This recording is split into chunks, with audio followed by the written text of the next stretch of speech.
मी विश्वजित वाघ, doctor Babasaheb Ambedkar समाजकार्य महाविद्यालय मोराणे, बीएडब्ल्यू first इयरचा विद्यार्थी आज आपल्या समोर विषय मांडत आहे. आरक्षणाबद्दल पुनर्विचार करण्याची गरज आहे का? तर माझं असं स्पष्ट मत आहे तर नाही. तर का नाही याची मांडणी मी आज आपल्या समोर करणार आहे.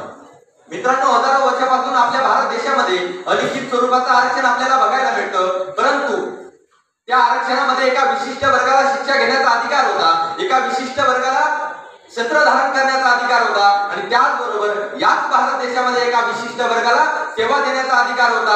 परंतु 26 जानेवारी 1950 मध्ये भारतीय संविधान लागू झाले आणि त्या संविधानानुसार आपल्या भारत देशामध्ये जे आरक्षण होतं त्या आरक्षणाचं स्वरूप मात्र बदललं आणि म्हणून आरक्षण म्हणजे काय ते समजून घेणे हे अत्यंत महत्त्वाचं असं मला वाटतं. म्हणून घटनात्मक दृष्ट्या जर आपल्याला आरक्षण समजून घ्यायचं असेल तर आरक्षण म्हणजे काय, आरक्षणाचा मूळ हेतू काय आहे, आरक्षणाचे प्रकार किती आहेत आणि त्याचबरोबर आरक्षण हे कोणाला आहे, जातींना आहे की जातींच्या समूहांना आहे. तर मित्रांनो, हे समजून घेणे याच काळाची गरज आहे असं मला वाटतं. या देशामध्ये या जाती, प्रवर्ग, वर्ग आणि अनुसूचित जाती यांची निर्मिती कशी झाली हे सुद्धा समजून घेणे अत्यंत महत्त्वाचं आहे. तर आपल्या भारत देशामध्ये एका विशिष्ट वर्गाला शिक्षा घेण्याचा अधिकार नाकारला, एका विशिष्ट वर्गाला शस्त्र धारण करण्याचा अधिकार नाकारला आणि त्याचबरोबर याच भारत देशामध्ये एका विशिष्ट वर्गाला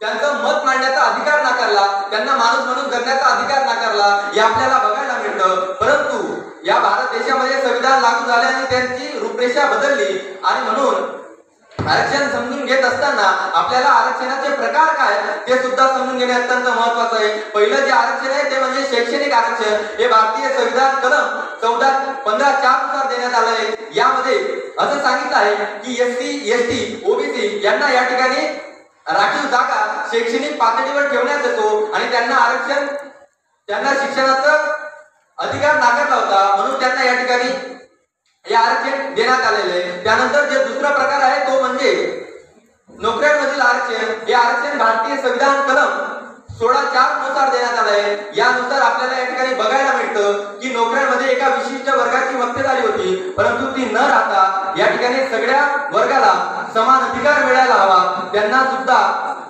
आपलं नोकऱ्यांमध्ये संधी मिळायला हवी, त्यासाठी या ठिकाणी या आरक्षणाची तरतूद करण्यात आलेली आहे. त्यानंतर सगळ्यात महत्त्वाचं आरक्षण म्हणजे ते राजकीय आरक्षण. हे राजकीय आरक्षण आपल्याला बघायला मिळतं आणि हे कलम 330 आणि 332 नुसार देण्यात आलंय. यामध्ये आपल्याला काही चुकीच्या बाबी बघायला मिळतात. ते कसं तर इंदिरा साहनी नावाचा खटला झाला आणि त्या खटल्यानुसार आपल्याला बघायला मिळतं त्यांचा निकाल असं सांगतो की 50% वर आरक्षण जाता कामा नये, परंतु आज घडीला मात्र 65% वर आरक्षण गेलेलं आहे. ही चुकीची बाब आपल्याला या ठिकाणी बघायला मिळते. म्हणून आरक्षण समजून घेत असताना आपल्या भारत देशामध्ये आरक्षण कोणत्या पद्धतीने दिले आहे, आरक्षण काय आहे हे सुद्धा समजून घेणे अत्यंत महत्त्वाचं आहे. आरक्षणाचा हेतू असा होता की सामाजिक, शैक्षणिक आणि राजकीय दृष्ट्या जे मागास आहेत त्यांना या ठिकाणी समान संधी मिळावी, शेवटचा शेवट व्यक्ती या ठिकाणी त्याला अधिकार मिळावे आणि तो आरक्षणामुळे समाजाच्या मुख्य प्रवाहामध्ये आला पाहिजे. त्यासाठी या ठिकाणी आरक्षणाची तरतूद केलेली आपल्याला बघायला मिळते.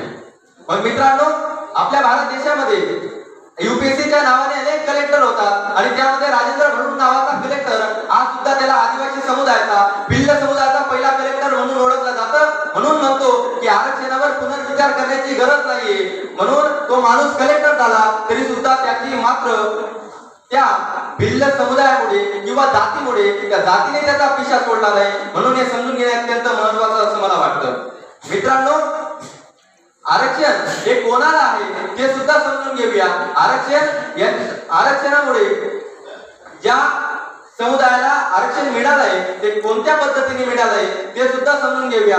आरक्षण हे संविधान कलम 15(4), 16(4) यानुसार देण्यात आलेलं आहे आणि आरक्षण हे संपायला नको असा माझा विषय आहे. आणि खरंच आरक्षणावर पुनर्विचार करण्याची गरज नाही, कारण की आरक्षण हे 12 आणि 35 याच्या अंतर्गत येणारी प्रक्रिया आहे. यामध्ये मूलभूत अधिकार आहे आणि हे मूलभूत अधिकार या लोकांना मिळायलाच पाहिजे. जर ते नाही मिळाले तर सर्वोच्च न्यायालयावर याचिका दाखल करून ते आपण ते अधिकार मिळवू शकतो असं मला या ठिकाणी वाटत असतं आणि म्हणून हा अधिकार यांच्याकडून जाता कामा नये हे सुद्धा समजून घेणे अत्यंत महत्वाचं आहे. मित्रांनो, आरक्षण या ठिकाणी संपायला नको, कारण की ओबीसी समुदाय या समुदायाला कलम 340 नुसार या ठिकाणी दर्जा देण्यात आलेला आहे आणि यामध्ये असं सांगितलं आहे की ओबीसी अदर बॅकवर्ड क्लासेस यांना आरक्षण 21% आपल्या महाराष्ट्रामध्ये बघायला मिळतं आणि अनुसूचित जाती यांना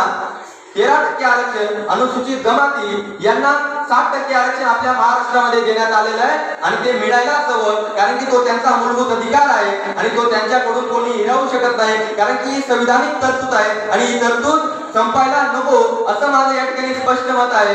आणि म्हणून ही तरतूद जर संपली तर त्यांच्यावर अन्याय होईल. ते गावाबाहेर राहणारे लोक आणि अनुसूचित जमाती हा तर पूर्णपणे भिन्न होता, हा तर जंगलामध्ये राहत होता, कंदमुळे खाऊन शिकार करून तो आपलं जीवन व्यतीत करत होता, त्याच्या अंगावर मात्र कपडे सुद्धा नव्हते. म्हणून यांना या समुदायाच्या मुख्य प्रवाहामध्ये आणण्यासाठी या ठिकाणी आरक्षणाची तरतूद केलेली आपल्याला बघायला मिळते. म्हणून हे आरक्षण संपायला नको असं माझं या ठिकाणी स्पष्ट मत आहे आणि म्हणून एवढंच बोलतो आणि थांबतो. जय हिंद, जय भारत.